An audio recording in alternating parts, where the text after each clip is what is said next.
whenever I try and start anything now, is I try and start it as if I was broke. And the reason is this. I tried lots of businesses when I had no money, and when they failed, because most of them did, I only lost time. And time's important, but you lost a bit of time. But what happens is when you start to make money, then you start launching things and you start losing money. You can't lose money if you don't have money, you know? So when I was successful with my first business, I started with no money. Now if someone comes to me and goes, I want to start a business, I say, okay, how can we do it for €0? Zero. Oh, but we can't. There must be a way. Find a way.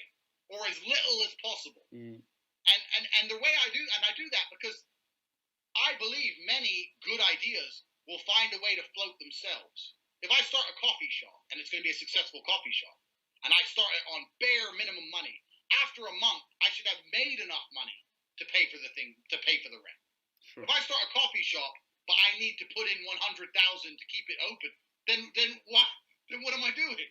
So my view of business now is very much like I get a lot of people who come to me and they say, oh, Tate, we need this much money for this much money for this. I'm like, look, if it's a good idea, we don't need any money. If it's really a good idea.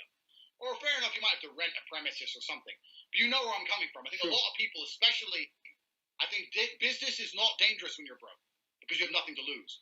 Business is dangerous when you're in the middle and you can lose all the progress you've made. Yeah. And this is where the mistakes come in.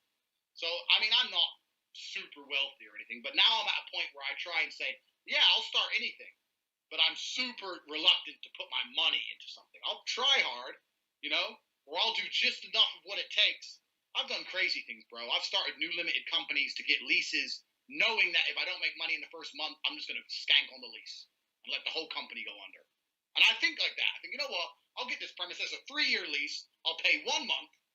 And if it doesn't work out, they can go sue this company, which I'm just going to close. Sure. And I think that way because, you know, what's the alternative? Oh, we didn't make money this month. I'll put more money in. Maybe next month, more money in. I'm very logical. I played chess for a long time. My dad was a chess grandmaster. I played chess as a kid. So I like to look at the world with a very logical point of view.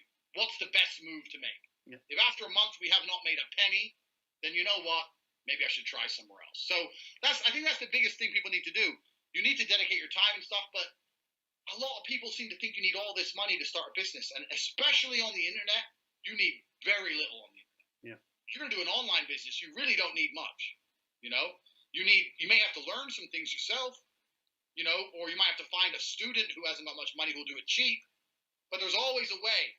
So I get hit up every day. Oh, Tate, I want to do this, and if I had 50 grand, I could do this. I'm like, bro, if you had 50 grand, you wouldn't need to do that. Just chill. For those who listen to us, this was excellent advice.